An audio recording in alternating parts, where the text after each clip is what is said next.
문재인 대통령이 취임 후 처음으로 확대 경제장관 회의를 주재하고 새로운 경제정책은 국민의 공감 속에서 추진하는 게 중요하다며 최저임금 인상과 노동시간 단축에 대해서 필요한 경우 보완 조치를 함께 강구해야 한다고 밝혔습니다. 국회가 오늘부터 임시국회를 열어 채용비리 국정조사와 탄력근로제 확대 적용 등 쟁점 사안을 논의합니다. 하지만 현안은 많고 각 당의 입장 차이가 커 본회의 처리까지 진통이 불가피해 보입니다. 미국의 대북 압박이 강화되고 있는 가운데 북한이 제재가 계속될 경우 비핵화의 길이 영원히 막힐 수 있다고 경고했습니다. 이와 함께 북미 정상이 합의한 싱가포르 공동성명에 충실한 이행을 촉구했습니다. 사법농단 의혹에 연루된 법관들에 대한 네 번째 징계 심의가 오늘 열립니다.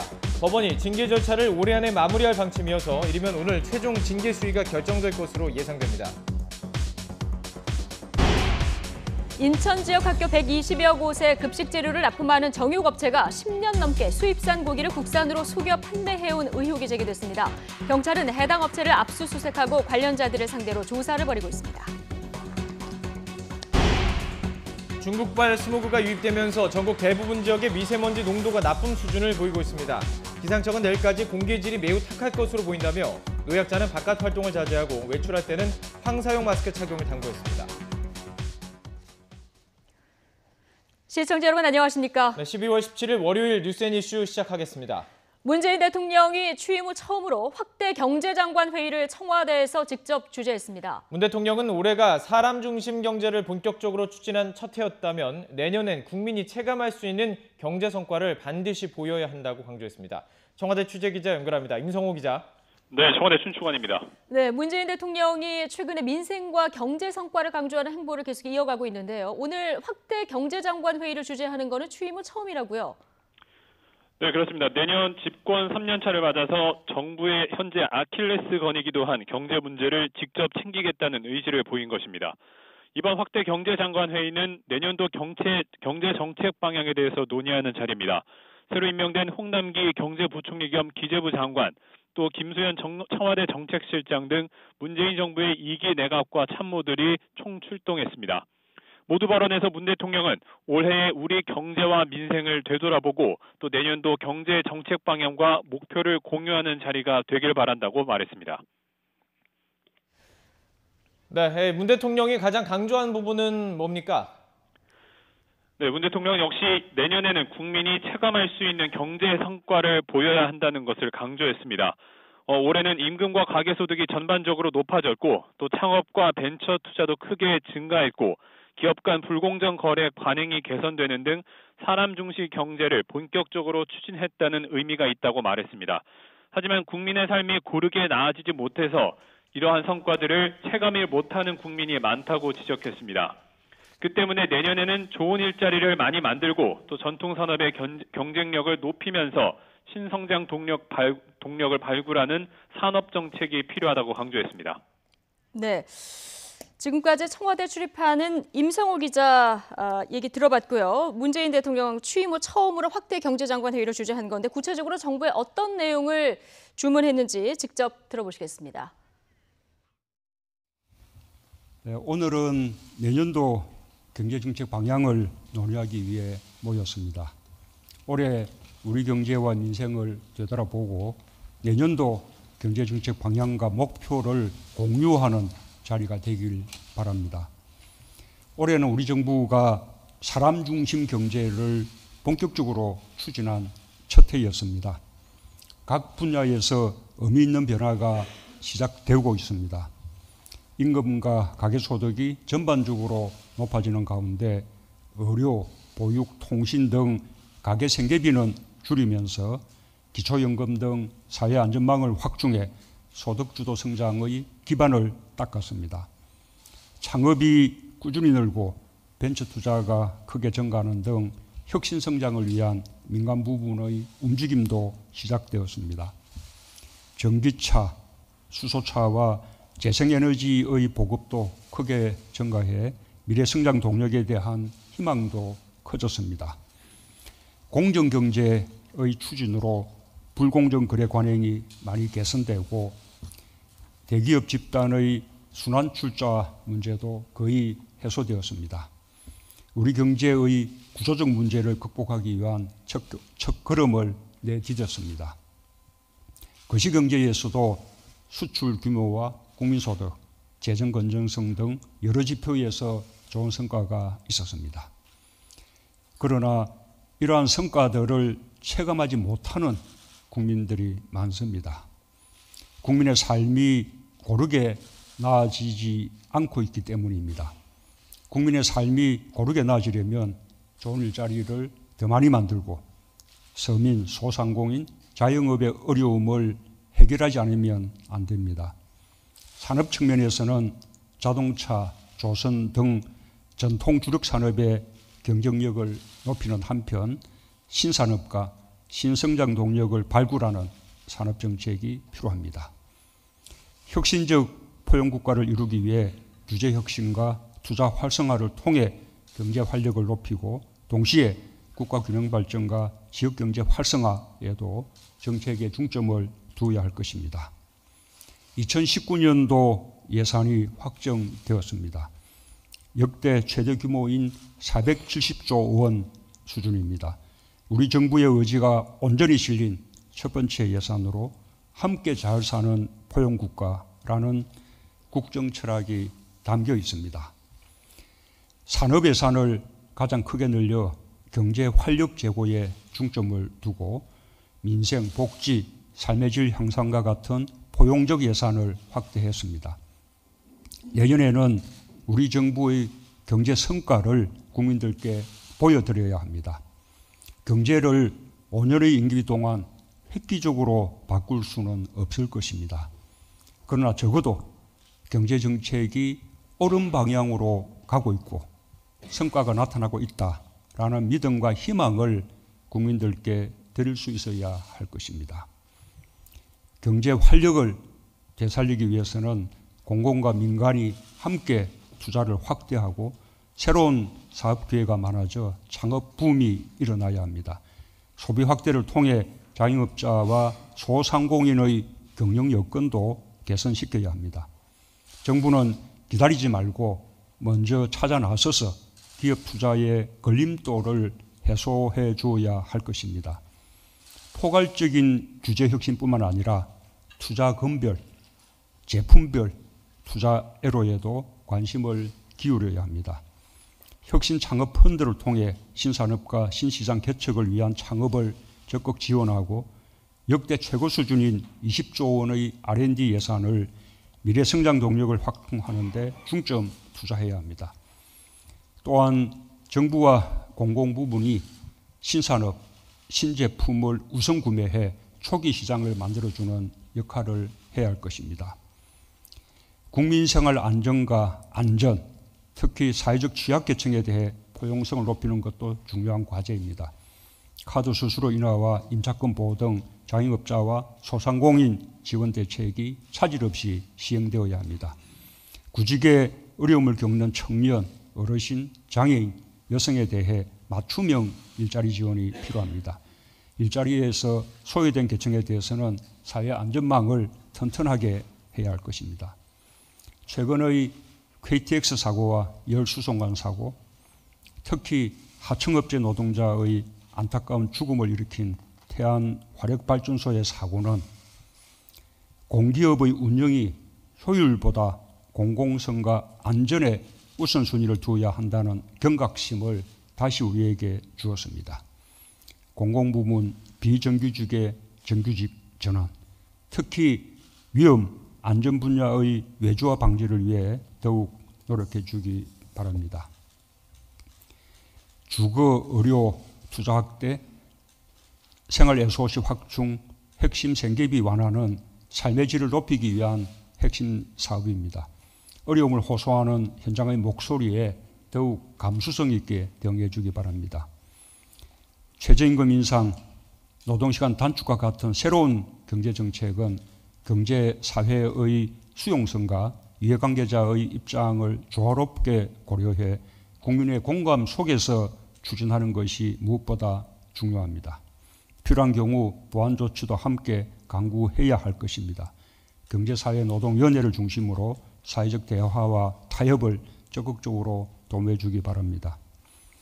이번 경제정책 방향에서 대규모 프로젝트, 사회적 타협, 산업혁신, 포용정책의 4대 부문, 16대 중점 과제를 선정한 것은 의미가 있습니다. 최소한 16대 중점 과제에는 반드시 결실을 맺겠다는 각오로 경제팀이 하나가 되어 최선을 다해주기 바랍니다. 우리는 지금 경제정책 기조를 바꿔가고 있습니다. 추진 과정에서 의구심과 논란이 있을 수 있습니다. 인내심을 가지고 결실을 맺는다는 자세가 필요합니다. 정부가 바뀌어도 포용의 가치는 바꿀 수 없는 핵심 목표입니다. 함께 잘 사는 포용국가에 대한 확신을 가져주길 바랍니다. 반드시 성공할 수 있고 성공해야만 할 일입니다. 우리가 신념을 갖고 추진해야 국민들의 걱정도 줄어들 것입니다. 오늘 2019년 경제정책 방향이 국민들께 희망이 되길 기대합니다. 이상입니다. 네, 문재인 대통령이 오늘 확대 경제장관 회의에서 정부 부처에 주문한 내용 모두 발언을 통해서 직접 들어보셨습니다. 자, 바로 국회로 가보겠습니다. 여야 5당이 합의한 것처럼 오늘부터 12월 임시국회가 열립니다. 네, 하지만 핵심 현안인 선거제도 개편과 관련해서 각 당이 벌써부터 다른 목소리를 내면서 국회의 논의가 순탄치 않을 전망입니다. 취재기자 연결해서 알아보겠습니다. 김주영 기자. 네, 국회입니다. 지난 주말에 여야 5당이 선거제도 개편 등과 관련해서 원칙적인 합의에 이르렀는데요. 여전히 그런데 온도차가 나타난다고요? 네, 그렇습니다. 지난 14일 여야 5당이 합의한 것처럼 오늘부터 12월 임시국회가 열립니다. 이번 임시국회에서 다뤄질 현안은 많지만 가장 관심을 끄는 것은 역시나 선거제도 개편 문제입니다. 지난 토요일 5당 원내대표가 연동형 비례대표제 도입 방안을 적극적으로 검토하겠다는 원론적인 합의를 했지만 온도차는 여전히 분명합니다. 더불어민주당 홍영표 원내대표는 선거제도 개편에 대해 국회 논의도 중요하지만 국민이 동의하는 개편안을 만들도록 하겠다며 여지를 남겼습니다. 자유한국당은 합의 내용에 대해 조금 더 강경한 반응을 내놓았는데요. 나경원 원내대표는 한국당이 선거제도 개편과 관련해 어떤 것도 동의해 준 적이 없다며 연동형 비례대표제 도입을 기정사실화하지 말라고 선을 그었습니다. 단식을 포함한 거센 공세 끝에 어렵게 합의를 끌어낸 야3당은 연동형 비례대표제 도입을 전제로 구체적인 안을 만들어 나가겠다는 방침을 제어하긴 하면서도 거대 양당의 반응에 불만을 내비쳤습니다. 바른미래당 손학규 대표는 민주당과 한국당 내부에서 다른 목소리가 나오는 것을 우려한다며 이번 합의는 5당 원내대표가 합의하고 대통령까지 지지한 것이라고 강조했습니다. 이처럼 선거제와 관련된 이견뿐만 아니라 다른 현안들에 대해서도 여야의 우선순위나 입장차는 분명합니다. 현재 유치원법, 최저임금 관련 법안, 채용비리 의혹 국정조사 등 다양한 사안이 이번 임시국회 처리를 기다리고 있지만 어느 것 하나 접점을 찾기 쉬운 것이 없는 상황입니다. 일단 조금 전인 오전 11시부터 민주당, 한국당, 바른미래당 원내대표가 회동을 하고 있는 만큼 어디까지 의견 조율을 이룰 수 있을지 관심입니다. 네, 그리고 자유한국당이 지난 주말 인적 쇄신안을 내놨습니다. 오늘 그 당내 분위기도 궁금한데요. 네, 일단 당 지도부는 최대한 잡음을 줄이고 당내 분란을 없애기 위해 노력하는 모습입니다. 한국당 김병중 비상대책위원장은 이번 결정이 당의 쇄신을 위해 어쩔 수 없는 것이었다고 강조했습니다. 특히 내년 초 있을 당 지도부 선출 선거 이후 상황이 바뀔지도 모른다는 기대에 대해 국민의 따가운 눈초리가 있는데 다음 지도부가 함부로 할 수는 없을 것이라고 강조했습니다. 이처럼 지도부가 이번 결정에 거듭 힘을 실어주면서 배제 대상이 된 의원들도 불만을 표시하는 것 이외에 구체적인 반발에 나서지는 않고 있습니다. 이에 따라 당장 대규모 탈당이나 신당 창당처럼 집단 행동은 벌어질 가능성이 적다는 분석입니다.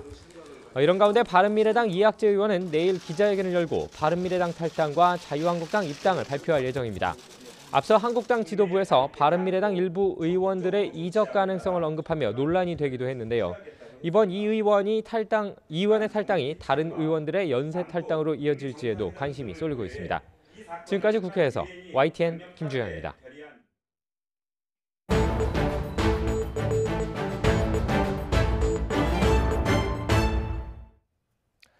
북미 협상 교착 국면이 이어지는 가운데 북한에서 비핵화 노선 변경을 시사하는 언급이 나왔습니다. 미국의 인권과 제재 압박이 계속되는 가운데 나온 것인데 어떤 의미가 있는지 취재기자 연결해서 알아보도록 하겠습니다. 김지성 기자.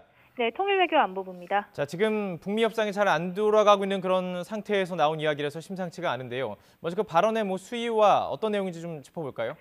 네, 최근 계속되는 미국의 제재와 인권 압박에 대해 강력 반발하는 가운데 나온 발언입니다. 이 형식은 먼저 외무성 산하 미국연구소 정책연구실장의 개인명이 당화입니다.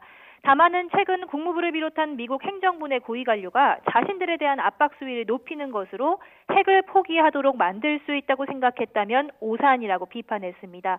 그러면서 한반도 비핵화로 향한 길이 영원히 막히는 것과 같은 누구도 원치 않는 결과가 초래될 수 있다고 주장했습니다. 그동안 매체를 통해 내보낸 개인 성명보다는 한층 공식적인 북한 정부의 입장을 반영한 형태로 볼 수 있습니다. 비핵화 노선 변경 가능성을 시사했다고도 볼 수 있는데 다만 여전히 개인 입장을 전제로 하며 대화의 판을 깨지는 않겠다는 의지를 보이고 있고 또 트럼프 대통령에 대한 공격이 아닌 행정부 고위 관료들을 비판 대상으로 특정해 정상 간 합의를 통해 갈등을 풀 여지를 남겨뒀다고도 해석됩니다. 그렇습니다. 이게 지금 협상의 교착 국면이라고는 하지만 대화 의지가 여전히 살아있다는 부분이 좀 긍정적인데 왜 이런 발언이 나온 건가요?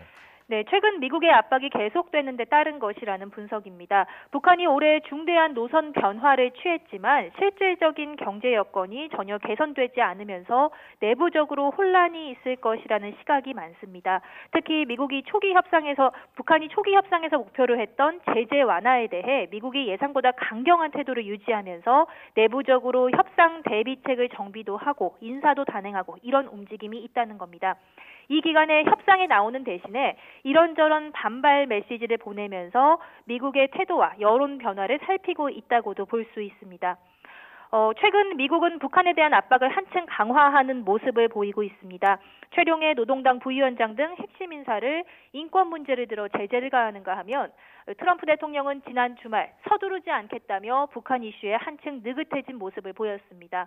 대북 제재 틀이 유지되는 한 급한 건 북한이라는 태도가 반영됐다고 보는 인식도 있습니다. 이런 상황에서 나온 북한의 메시지는 특유의 벼랑 끝 전술적 성격으로 초조감이 반영된 것이라는 해석입니다. 문제는 유엔 총회가 대북 인권 결의안 채택을 앞두고 있는 등 미국이 앞으로도 계속해서 압박을 지속할 것으로 예상된다는 점입니다. 북한이 궁지에 몰릴 경우 어떻게 나올지 예측하기 어렵다는 면에서 상황을 좀 더 지켜봐야 할 것으로 보입니다. 네, 북미 간의 협상이 교착 상태에서 나온 발언이라 좀 의미가 있는데요. 이 부분 자세히 짚어봤습니다. 김지선 기자 고맙습니다.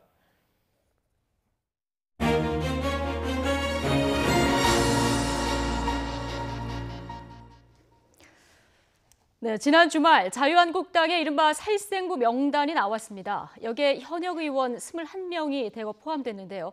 그런데 예상했던 것보다는 당내 분위기가 잠잠하다 이런 해석이 나옵니다. 자, 오늘 분위기는 어떨까요? 이번 인적 쇄신 결정에 참여한 조직 강화 특별위원회 위원 중 한 분이죠. 이진곤 위원 전화 연결돼 있습니다. 자, 연결해 보겠습니다.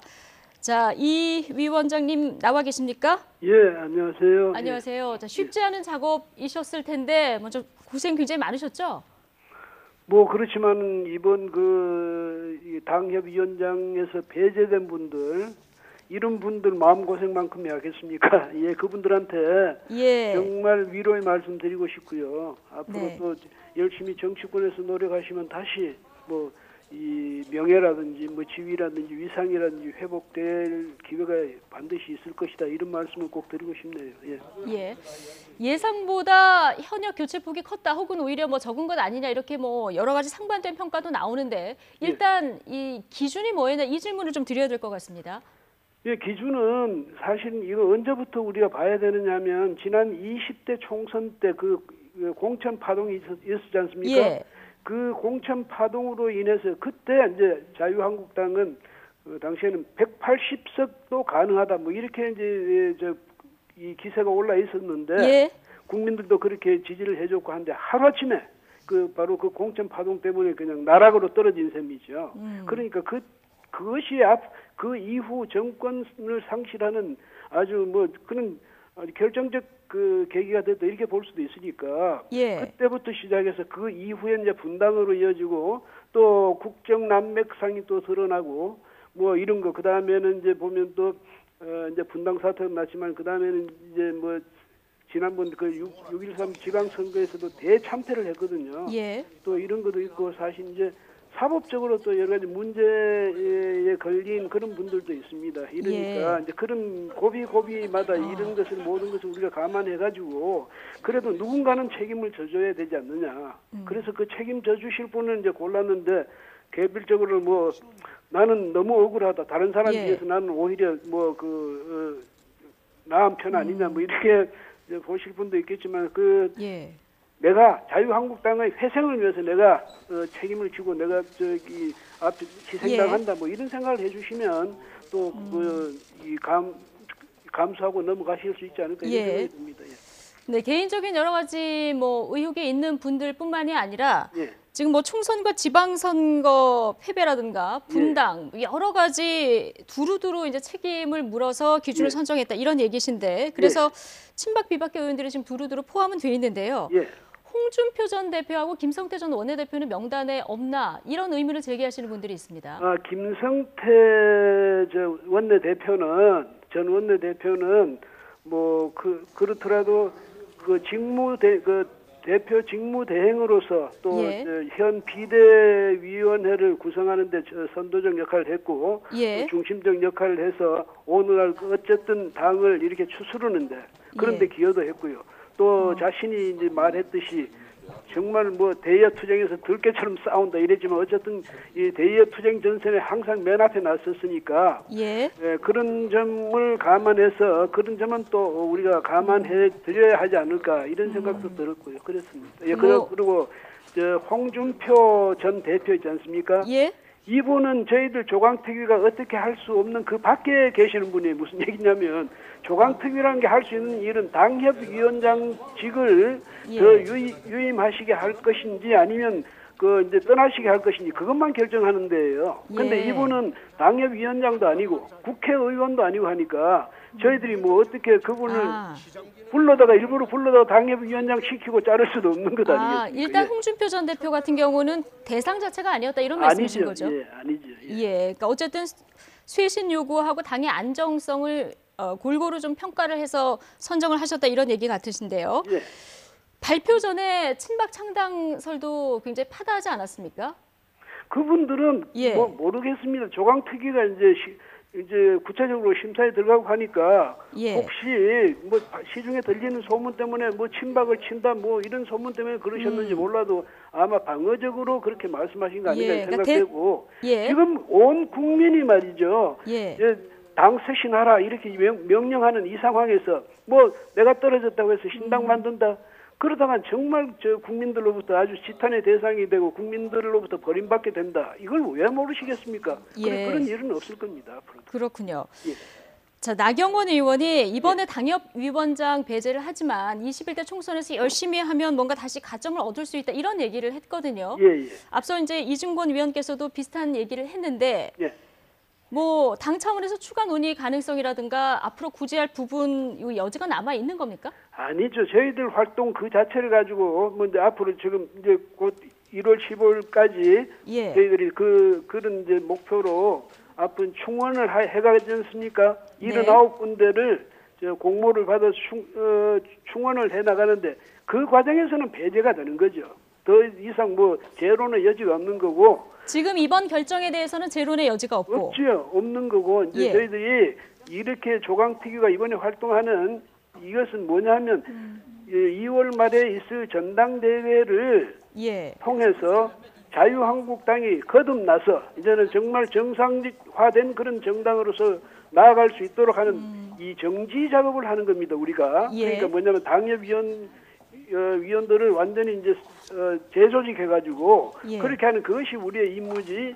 나중에 대해서 2020년에 제21대 총선 공천하고 저희들은 전혀 상관이 없는 거죠. 그런데 그때 되면 이제 공천은 또 그때 가서의 작업이고 말이죠. 그러면 지금 새로운 지도 체제 새로운 대표를 뽑기 위한 정지 작업이라고 하셨는데 지도 체제 그러니까 새로운 지도부가 들어서고 난 이후에 바로 구제될 가능성 이 부분은 가능성이 없다. 그거는 불가능하죠. 왜냐하면 국민이 지켜보고 있지 않습니까? 그러니까 장난할 수가 없는 일이고 또 새로 구성되는 지도부는 누가 뽑습니까? 저희들이 지금 하는 이제 정비하는 이 새로운 당협 위원장들 이분들이 중심이 돼서 그 사람들을 뽑을 것 아닙니까? 그렇죠? 예. 전당대회에서. 그런데 자기들의 지지 기반을 자기들이 허물어뜨리겠습니까? 그럴 수는 예. 없는 일이죠. 그러니까, 알겠습니다. 예. 예, 마지막 질문 드릴 텐데요. 예. 한국당 최근 지지율이 조금씩 오르고 있지 않습니까? 예. 인적 쇄신에 첫발은 띄었고 지금 상황에서 예. 한국당이 살아날 길 조언을 짧게 해주신다면요? 한국당이 살아날 길은 항상 국민을 보고 국민의 눈높이를 생각하면서 가는 겁니다. 그리고 정직하게 가고 도덕적으로 가는데 무엇보다도 중요한 것은 자기의 정체성을 확인하는 거죠. 네. 내가 누구인지, 내 이념적 스탠스는 어딘지 이걸 분명히 하고 국민들한테도 당당히 나는 누구다고 말할 수 있는 그런 용기를 가져야 그래야 앞으로 저 자유한국당도 제대로 서지 않을까 이런 생각이 듭니다. 예, 국민만 보면 간단하다. 예. 네, 이런 조언을 해주셨는데요. 내일부터 당협위원장 공모 접수도 시작되는데 이 부분도 좀 잡음 없이 마무리가 돼야 할 텐데요. 고맙습니다. 예, 여기까지 듣겠습니다. 고맙습니다. 네, 고맙습니다. 예. 네, 이진곤 자유한국당 조직강화 특별위원이었습니다.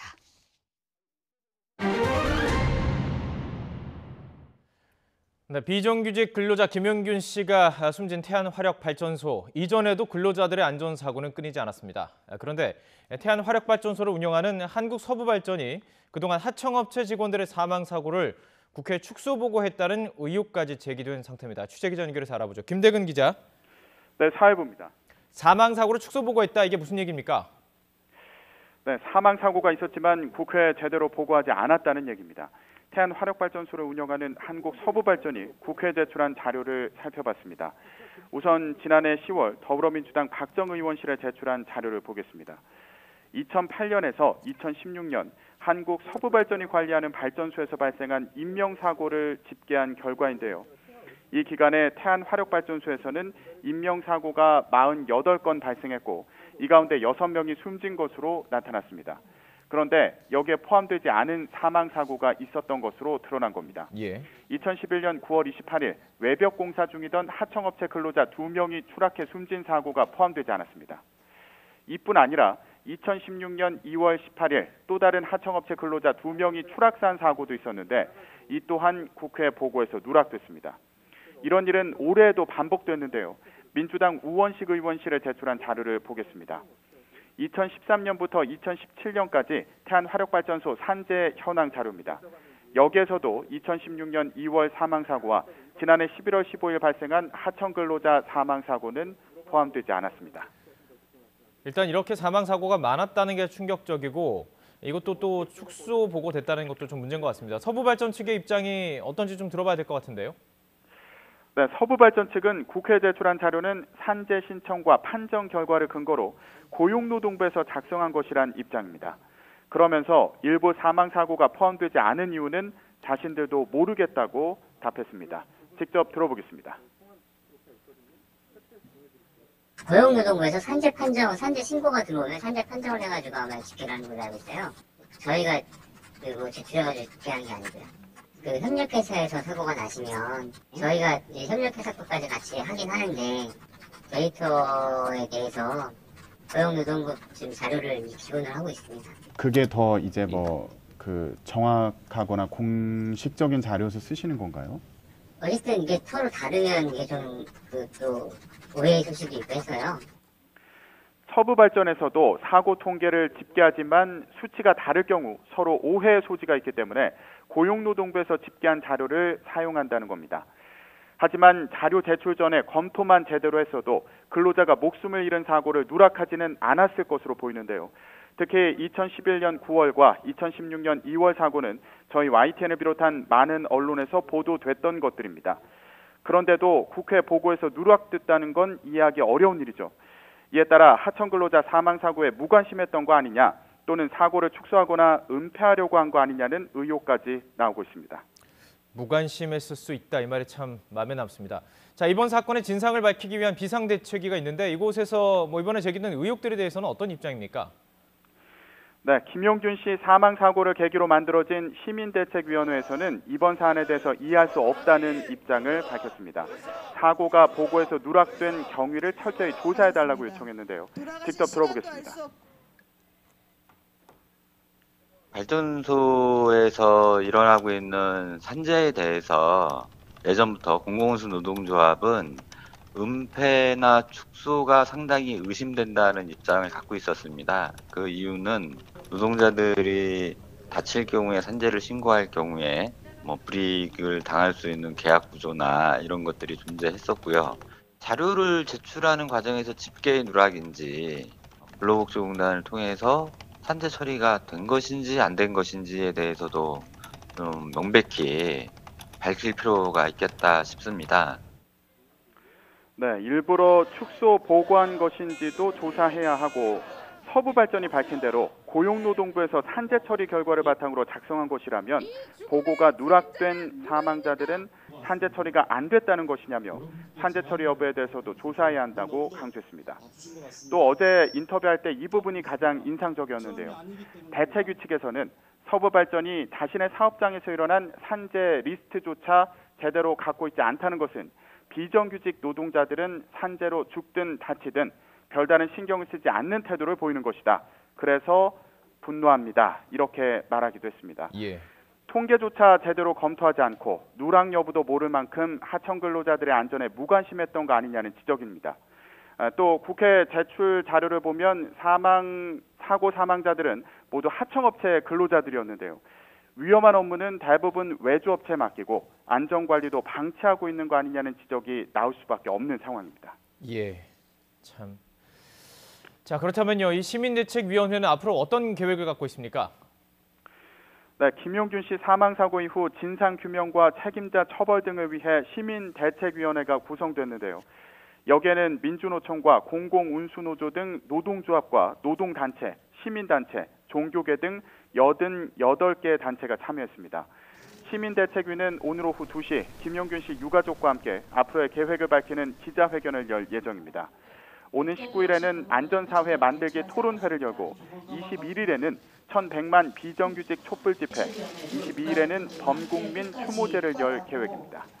이를 통해 이번 사망사고에 대한 진상규명뿐 아니라 반복되는 근로자들의 사망사고를 막기 위한 근본 대책을 마련한다는 취지입니다. 지금까지 사회부에서 YTN 김대근입니다. 인천의 한 식자재 업체에서 10년 넘게 수입 고기를 국내산으로 속여 학교에 납품해왔다는 의혹이 제기돼서 경찰이 수사에 나섰습니다. 학교마다 업체와 따로 납품 계약을 맺는 구조 때문에 별다른 단속도 없었는데 이런 일이 비일비재하다는 증언도 나와 있습니다. 취재기자 연결해서 자세한 내용 들어보죠. 김태민 기자. 네, 사회부입니다. 자, 이게 어떻게 불거진 사건인지 먼저 개요부터 다시 짚어보죠. 네, 이번에 경찰의 수사망에 포착된 곳은 인천의 한 정육업체입니다. 예. 지난해 기준으로 매출 70억 원 정도를 기록한 중형업체인데요. 이곳에서 지난 10년간 매달 많게는 120여 곳의 인천 시내 학교에 육류를 납품하면서 원산지를 속여왔다는 의혹이 제기됐습니다. 값싼 수입 고기를 국산으로 포장과 라벨만 바꾼 뒤 일선 학교에 급식용으로 공급하는 수법입니다. 네. 이런 식으로 돼지고기 기준 킬로그램당 10,000원 가까이 매년 수억 원의 부당이득을 챙겨왔다는 건데요. 경찰도 이런 정황을 포착하고 지난주 금요일 이 업체 사무실과 작업장에 대해 압수수색을 벌였습니다. 네, 그런데 이런 일이 한 번 있었던 게 아니라 이런 일이 아직 비일비재하다 이런 증언이 나왔다고요? 네, 처음 의혹을 폭로한 업계 관계자는 이런 식의 원산지 속이기가 인천 내에서 마치 관행처럼 이루어진다고 말합니다. 전문가가 아닌 일선 학교에서 이런 비리를 알아채는 건 쉽지 않기 때문입니다. 급식용 식자재들은 이른 아침에 학교에 도착하는데 보통 영양사들이 이 식자재를 검수하고 들여오게 됩니다. 이 과정에서 식자재 무게가 맞는지 관련 서류가 갖춰졌는지 정도만 확인할 수 있을 뿐 원산지 확인까지는 어렵다는 설명입니다. 관계자의 말 들어보겠습니다. 조리사분들도 있고 영양사들도 있고 하는데 전혀 몰라요. 그런 일반 소비자들은. 인천 시내 거의 다 한다고 봐야 돼요. 제일 먼저 시작한 데가 여기고. 참 이런 일이 사실이라면 참 충격적입니다. 그리고 이게 어떻게 10년이 넘게 들키지 않았을까요? 한마디로 단속이 없었기 때문입니다. 실제로 내부 관계자는 10년 넘게 일하는 동안 단 한 번도 원산지 단속이 없었다고 증언하기도 했습니다. 인천시는 지난 2011년 초등학교를 시작으로 지난해에는 중학교, 올해부터는 고등학교까지 전면 무상급식을 하고 있습니다. 이렇게 올해 책정된 급식 예산만 지자체와 교육청 예산을 합해 2,500억 원 규모입니다. 하지만 급식용 식자재 납품 계약은 학교마다 업체와 따로 맺게 돼 있습니다. 농수산식품유통공사의 입찰 시스템을 이용해 한 달에서 길게는 6개월 단위로 식자재 납품 계약을 맺는 건데요. 이렇게 인천시 내 519곳의 학교가 모두 따로따로 계약하다 보니 제대로 된 식자재가 들어오고 있는지 지자체나 교육청은 일일이 확인하기도 어렵고 단속 권한도 없다는 설명입니다. 시청 관계자의 말 들어보겠습니다. 개별적으로 업체를 단속한다거나 왜냐면 이게 지금 어떻게 보면 사계약이잖아요. 학교랑 업체 간의 계약이기 때문에. 이렇게 최저가를 써는 업체가 주로 계약을 따내고 별다른 단속도 없다 보니 납품업체들은 원산지 속이기는 물론이고 여러 불법의 유혹을 떨쳐내기 어려울 수밖에 없을 거란 설명입니다. 반면 서울이나 경기도 등 다른 지자체에선 학교급식지원센터를 통해 우수한 식자재를 공동구매하는 시스템을 갖추고 있는데요. 인천시의 경우엔 예산 부족 등을 이유로 아직 추진되지 않고 있습니다. 그렇군요. 자, 이제 앞으로는 수사가 중요합니다. 수사를 통해서 앞으로 이런 일이 없도록 문제를 찾아내야 될 텐데 경찰 수사 어떻게 이루어집니까? 네, 경찰은 압수수색을 통해 확보한 업체 계약 서류 등을 분석하고 있습니다. 그동안 수입 고기를 얼마나 들여왔는지, 이 식자재가 어떻게 처리된 건지 들여다보고 있는 건데요. 분석 작업이 끝나는 대로 조만간 업체 관계자를 불러 조사할 방침입니다. 아울러 이런 납품 비리가 업계에 만연하다는 의혹도 나온 만큼 다른 업체들로 수사가 확대될 가능성도 배제할 수 없는 상황입니다. 지금까지 사회부에서 YTN 김태민입니다. 지난달 28일 부산 폐수 처리 업체에서 일어난 황화수소 누출 사고 사망자가 3명으로 늘었습니다. 부산 사상경찰서는 사고 현장에서 황화수소에 중독된 38살 임모 씨가 어제 오후 병원에서 숨졌다고 밝혔습니다. 임 씨는 사고 때 직원들을 구출하다가 황화수소를 많이 마신 것으로 조사됐습니다. 이에 따라 부산 황화수소 누출 사고로 숨진 사람은 3명으로 늘었고 1명은 여전히 중태입니다. 최근 잇따른 철도 안전사고에 대한 우려가 커지고 있는 가운데 내년 3월부터 철도 시설물에 대한 안전 점검이 대폭 강화됩니다. 국토교통부는 최근 이 같은 내용을 담은 철도 시설의 정기 점검과 성능 평가에 관한 지침 개정안을 행정 예고했습니다. 제정안은 10년 이상 된 노후시설에 대해서 정기적인 정밀 진단을 의무화하고 철도 안전에 문제가 있다고 판단되는 경우 정부가 직접 긴급 점검을 벌일 수 있도록 했습니다. 또 철도 시설 안전진단 의무를 이행하지 않은 책임자나 기관에 형사처벌이나 업무 정지 등 불이익을 주는 내용도 담겼습니다. 경찰이 경기도 고양시청 출입문을 부수고 오물을 투척한 40대를 구속하고 가담자 13명을 불구속 입건했습니다. 어찌된 일인지 화면 함께 보면서 이야기 드리겠습니다. 자, 사건은 지난 14일 오전 사람들이 철제문을 3개 잡아당기면서 시작이 됐습니다. 자, 문을 부수더니 시청 안으로 들어가는데요. 복도에 서 있는 직원들을 향해서 비닐봉지에 있는 오물로 의심되는 뭔가를 꺼내 던지기 시작합니다. 잠시 뒤 시장실을 찾아가 복도에 마구 뿌리기도 하는데요. 놀란 시청 직원들 이리저리 오물을 피하기에 참 바쁩니다. 이 오물의 정체는 다름이 아닌 고약한 냄새가 나는 썩은 은행나무 열매였습니다. 44살 A씨 등 능곡 1구역 재개발반대 비상대책위 소속인 이들은 지난 13일 명도 소송 강제 집행이 실시되자 항의 차원에서 시장 면담을 요구한 것으로 확인됐습니다. 시청 직원들이 가로막자 시청 기물을 파손하고 이렇게 미리 준비한 오물을 투척한 것입니다. 경찰은 공무집행 방해 등의 혐의로 A씨를 구속하고 가담자 13명을 불구속 입건했습니다. 인천 영종도 강화와 경기 중부권에 이어서 경기 북부와 동부 그리고 강원도 원주에 오늘 오전 11시부터 초미세먼지주의보가 추가 발령됐습니다. 경기도와 강원도는 이 지역의 1시간 평균 초미세먼지 농도가 주의보 기준인 세제곱미터당 75 마이크로그램을 크게 초과해서 특보를 발령했다고 밝혔습니다. 국립환경과학원은 국내 오염물질에 중국발 스모그가 가세하면서 오늘 전국적으로 초미세먼지 농도가 나쁨 수준을 보일 것으로 전망했습니다. 네, 정부가 내년도 경제 정책 방향을 방금 전에 발표했습니다. 내년 성장률은 2.6에서 2.7% 정도로 올해와 비슷할 것으로 예상을 했고요. 또 민간 투자를 지원해서 일자리를 늘린다 이런 내용도 포함돼 있는데요. 자, 관련 소식 저희가 속보 자막으로 계속해서 보여드리고요. 뉴스 앤 이슈 2부에서 일목요연하게 좀 정리해드리겠습니다. 잠시 뒤에 다시 뵙겠습니다.